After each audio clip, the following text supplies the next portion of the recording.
할렐루야. 오늘도 하나님의 은혜와 평강이 여러분 가운데 함께하기를 축복합니다. 본문의 말씀을 통해서 나에게 말씀하시는 하나님의 말씀을 듣는 은혜로운 시간이 되기를 축복합니다. 이 시간 하나님께서 우리에게 허락해 주신 말씀은 베드로전서 3장 1절에서 12절 말씀입니다. 아내가 된 이 여러분, 이와 같이 여러분은 자기 남편에게 순봉하십시오. 그리하면 비록 말씀에 복종하지 않는 남편일지라도 말을 하지 않고도 아내 여러분의 행실로 말미암아 구원을 얻게 될 것입니다. 그들이 여러분의 경건하고 순결한 행실을 보고 그렇게 될 것입니다. 여러분은 머리를 꾸미며 금붙이를 달거나 옷을 차려 입거나 하여 거치장을 하지 말고 썩지 않는 온유하고 정숙한 마음으로 속 사람을 단장하도록 하십시오. 그것이 하나님께서 보시기에 값진 것입니다. 전에 하나님께 소망을 두고 살던 거룩한 여자들도 이와 같이 자기를 단장하고 자기 남편에게 순복하였습니다. 사라가 아브라함을 주인이라고 부르면서 그에게 순종하던 것과 같습니다. 여러분은 선을 행하고 아무리 무서운 일도 두려워하지 않으니 사라의 딸이 된 것입니다. 남편 된 이 여러분, 이와 같이 여러분도 아내가 여성으로서 자기보다 연약한 그릇임을 이해하고 함께 살아야 합니다. 그리고 생명의 은혜를 함께 상속받을 사람으로 알고 존중하십시오. 그래야 여러분의 기도가 막히지 않을 것입니다. 마지막으로 말합니다. 여러분은 모두 한 마음을 품으며 서로 동정하며 서로 사랑하며 자비로우며 겸손하십시오. 악을 악으로 갚거나 모욕을 모욕으로 갚지 말고 복을 빌어주십시오. 여러분으로 하여금 복을 상속받게 하시려고 하나님께서 여러분을 부르셨습니다. 생명을 사랑하고 좋은 날을 보려고 하는 사람은 혀를 다스려 악한 말을 하지 못하게 하며 입술을 닫아서 거짓말을 하지 못하게 하여라. 악에서 떠나 선을 행하며 평화를 추구하며 그것을 쫓아라. 주님의 눈은 의인들을 굽어보시고 주님의 귀는 그들의 간구를 들으신다. 그러나 주님은 악을 행하는 자들에게서는 얼굴을 돌리신다. 아멘. 여러분, 분명히 우리는 하늘에 속한 사람들입니다. 하나님의 백성들이지요. 그러나 우리는 이 땅에서 살아가고 있습니다. 우리가 비록 이 땅에서 악한 세상에 살아가고 있지만 말씀에 따라서 우리의 착한 행실을 통하여 믿지 않는 사람들로 하여금 하나님께 영광을 돌리도록 하는 것이 우리의 사명입니다. 쉽지 않지요. 그래서 살아있는 순교자로 살아가면서 때로는 고난도 받고 고통도 받지만 이것을 길이 참으면 하나님 보시기에 아름답다라고 말씀하고 있어요. 여러분 모두가 주님 보시기에 이와 같은 아름다운 삶을 살게 되기를 축복합니다. 자, 그런데 우리가 하늘에 속한 사람이지만 땅에서 살면서 가정이라고 하는 소중한 가정을 하나님이 우리에게 허락해 주셨습니다. 그런 거로 우리는 이 가정의 삶도 못지않게 중요한 부분입니다. 베드로 사도는 오늘 이렇게 권면하고 있어요. 아내들에게 먼저 이런 권면을 하고 있습니다. 1절 말씀, 아내가 된 이 여러분, 이와 같이 여러분은 자기 남편에게 순복하십시오. 그리하면 비록 말씀에 순종하지 않는 남편일지라도 말을 하지 않고도 아내 여러분의 행실로 말미암아 구원을 얻게 될 것입니다. 그들이 여러분의 경건하고 순결한 행실을 보고 그렇게 될 것입니다. 여러분 성경은 여러 곳에서 아내들에게 남편에게 순복하라, 순종하라는 말씀을 거듭거듭 하고 있습니다. 결코 이것이 여자이기 때문에 힘이 약해서 순종하라는 것이 아닙니다. 하나님께서 우리에게 남편에게 순종하라고 하는 말씀은 남편을 사랑하기 때문에 그리고 그 남편을 구원하기 위해서 그 남편의 말에 순종하라는 말씀이에요. 여기 분명히 뭐라고 그랬어요?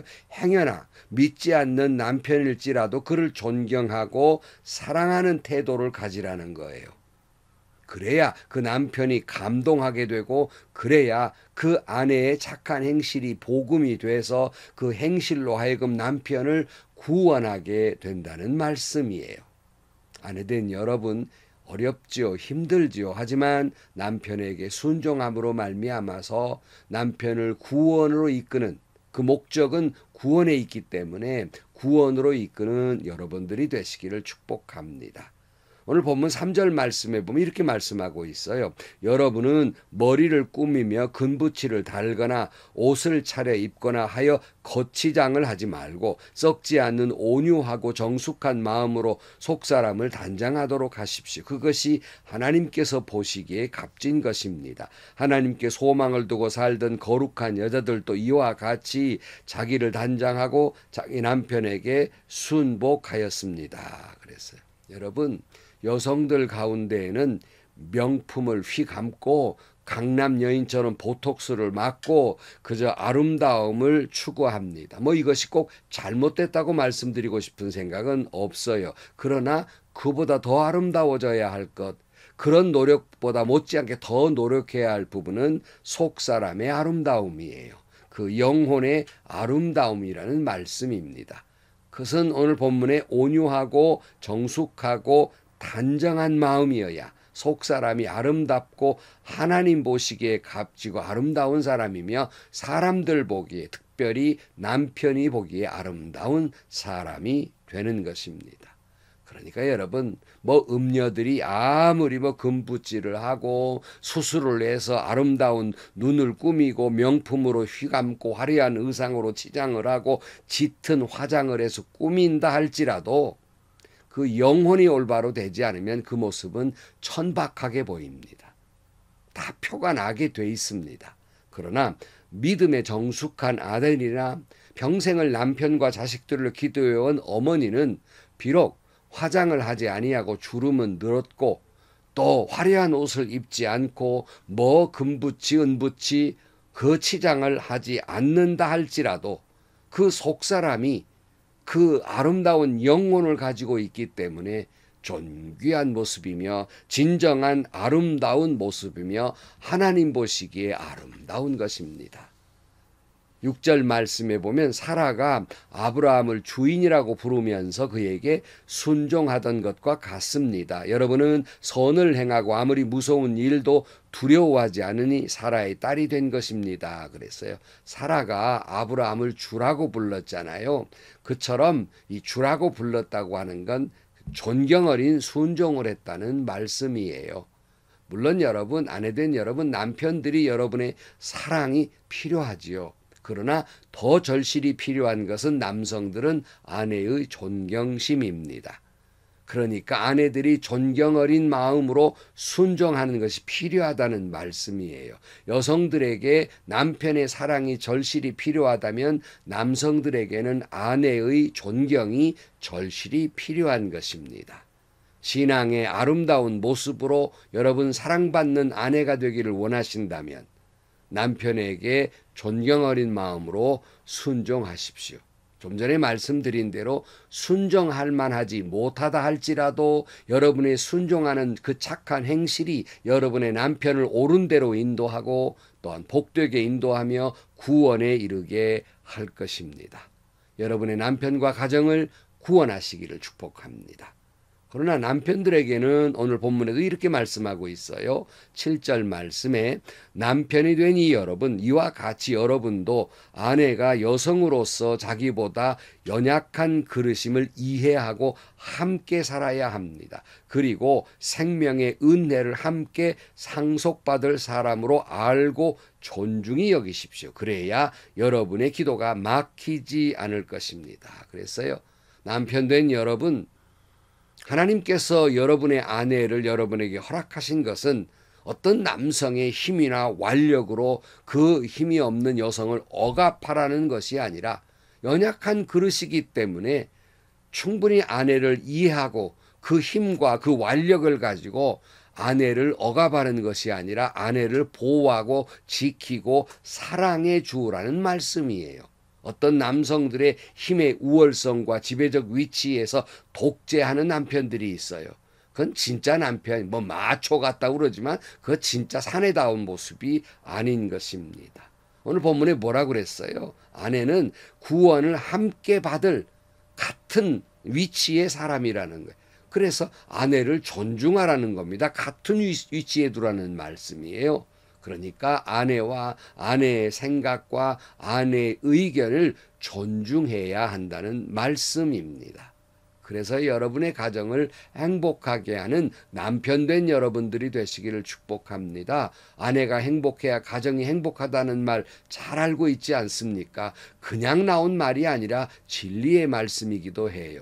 여러분의 아내를 행복하게 하는 남편들 되셔서 가정이 행복하고 복받게 되기를 축복합니다. 근데 여러분 얼만큼 사랑해야 되느냐? 에베소서의 사도 바울은 이렇게 권면한 적이 있어요. 에베소 5장 25절 말씀에 남편 되니 여러분 아내를 사랑하기를 그리스도께서 교회를 사랑하셔서 교회를 위하여 자신을 내줌과 같이 하십시오 그랬어요. 예수님이 우리를 위해 뭘 하셨습니까? 우리를 사랑하셨기 때문에 십자가에 죽기까지 사랑한 것처럼 남편 된 여러분 아내를 목숨을 다해 사랑하고 존중히 여겨 주어야 한다는 말씀이에요. 그래야 여러분의 기도가 막히지 아니할 것입니다. 다시 말하면 만약에 여러분 때문에 여러분의 아내의 한숨이 있다면 눈에 눈물을 흘렸다면 여러분의 기도는 막히게 될 것입니다. 여러분의 하는 일은 막히게 될 것입니다. 여러분의 아내의 행복은 여러분의 기도가 응답되고 형통케 될 것입니다. 다시 말씀드립니다. 아내의 행복이 가정의 행복이 될 것입니다.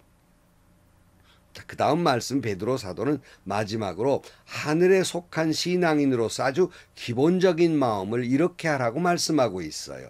8절 말씀 마지막으로 말합니다. 여러분은 모두 한 마음을 품으며 서로 동정하며 서로 사랑하며 자비로우며 겸손하십시오 그랬어요. 여러분 여기에 하늘에 속한 하늘 백성들의 기본적인 마음의 좌세가 5가지 말씀하고 있어요. 서로 동정하며 그랬어요. 긍휼을 베풀란 말이죠. 서로 사랑하며 서로 자비로우며 서로 겸손하며 한 마음을 품으라고 말씀하고 있습니다. 이것이 하늘에 속한 사람의 기본적인 마음이에요. 이런 마음으로 살다가 우리가 이런 마음을 살아가는 사람은 아래와 같은 모습을 하게 됩니다. 9절 말씀 악을 악으로 갚거나 모욕을 모욕으로 갚지 말고 복을 빌어주십시오. 여러분으로 하여금 복을 상속받게 하시려고 하나님께서 여러분을 부르셨습니다. 그러니까 우리가 하늘에 속한 사람들로서 기본적인 이런 삶을 사는 사람은 결코 악을 악으로 갚지 않습니다. 모욕을 내가 모욕당했다고 해서 상대방을 그대로 모욕으로 보복하지 않습니다. 오히려 복을 빌어주는 것이죠. 이것이 여러분이 복받는 비결이에요. 여러분 악을 악으로 갚지 마십시오. 내가 모욕 좀 당했다고 해서 10배나 갚으려 들지 마십시오. 도리어 그를 불쌍히 여기고 그를 위해 복을 빌어주십시오. 예수님은 이런 모습을 십자가에서 보여주셨습니다. 그러므로 마땅히 우리는 예수님의 마음을 품은 사람으로서 마땅히 주님의 이와 같은 삶을 살아야 하는 것입니다. 하나님은 이런 복된 삶을 살라고 우리를 부르셨다고 말씀하고 있습니다. 10절 말씀에 보면 인용해서 이렇게 말씀하고 있죠. 생명을 사랑하고 좋은 날을 보려고 하는 사람은 혀를 다스려 악한 말을 하지 못하게 하며 입술을 닫아서 거짓말을 하지 못하게 하여라. 악에서 떠나 선을 행하여 평화를 추구하며 그것을 쫓으라 그랬어요. 여러분 하늘에 속한 사람, 생명을 사랑하고 구원을 얻으려는 사람은 마땅히 혀를 잘 다스린다 그랬어요. 여러분 하늘 백성으로서 주님을 찬양하는 입술로, 주님께 예배하는 입술로, 주님의 말씀을 읽는 입술로, 기도하는 입술로 어떻게 악한 말을 하고 거짓말을 한단 말입니까? 어떻게 한 샘에서 쓴물과 단물이 동시에 나올 수 있다는 말입니까? 그럴 수는 없는 것입니다. 진정 여러분들이 여러분 안에 주님이 계시고 하늘에 속한 사람이라면 거짓말하지 않습니다. 결코 또 악한 말을 하지 않습니다. 그런 거로 여러분 악에서 떠나 선을 행하며 평화를 추구하는 여러분들이 되시기를 축복합니다. 우리가 이 땅에서 살아있는 순교자로 살아가면서 복음을 전하고 소위 피스메이커, 평화를 만들어내는 것이 우리 성도의 사명입니다. 그 사명을 잘 감당할 수 있기를 축복합니다. 오늘 12절 말씀 마지막으로 주님의 눈은 의인을 굽어보시고 주님의 귀는 그들의 간구를 들으신다. 그러나 주님은 악을 행하는 자들에게서는 얼굴을 돌리신다. 그래서요. 여러분, 우리 하나님은 늘 그 하늘 백성들을 지켜보고 계시고 듣고 계십니다. 우리가 착한 행실의 삶을 사는지 보고 계시면서 우리가 어떤 모습으로 말을 하거나 행동하는지 귀로 듣고 계시다는 말씀입니다. 만약에 하늘에 속한 사람으로서 바른 행실을 하지 못하고 악한 말을 일삼는 사람에게는 하나님이 얼굴을 돌리신다. 이렇게 말씀하고 있습니다. 성도 여러분, 우리는 하나님께 속한, 하늘에 속한, 하늘을 닮은 사람들입니다. 그러므로 여러분 악한 세상에 살지만 가정에서 서로 간에 서로 사랑하며 서로 존중히 여기며 살아가시기를 축복합니다. 한 마음을 품고 서로 동정하고 서로 사랑하며 서로 자비를 베풀고 서로 겸손하며 악에서 떠나 선을 행함으로 말미암아 평화를 일구어내는 피스메이커들이 되기를 축복합니다. 하나님이여 보고 계십니다. 하나님이여 듣고 계십니다. 기도하시겠습니다. 하나님 아버지, 주님은 지금도 우리를 보고 계시며 듣고 계시고 우리의 삶을 다 아시는 하나님이신 줄로 믿습니다. 오늘도 저희들 하늘 백성으로 살면서 가정을 화목하고 아름답게 사랑하며 존중히 여기며 살아갈 수 있도록 도와주시고 험한 세상 살지만 주님의 뜻대로 서로 한 마음을 품고 사랑하고 존중히 여기고 불쌍히 여기며 살아가는 저희들이 되게 하여 주옵소서. 예수님의 이름으로 기도하옵나이다. 아멘. 여러분, 베드로 사도가 이렇게 살라고 권면하는 것은 참 쉽지는 않습니다. 그러나 여러분, 여러분의 이와 같은 모습이 걸어다니는 복음, 걸어다니는 성경책이 돼서 여러분의 남편이나 아내나 친구들이나 사람들에게 말하지 아니해도 여러분의 행동 속에서 주님이 나타나기 때문에 복음이 전해지게 될 것입니다. 다시 말씀드립니다. 하나님이 보고 계십니다. 하나님이 듣고 계십니다. 행복하시고요. 좋은 일이 가득한 하루가 되시기를 주님의 이름으로 간절히 축원합니다.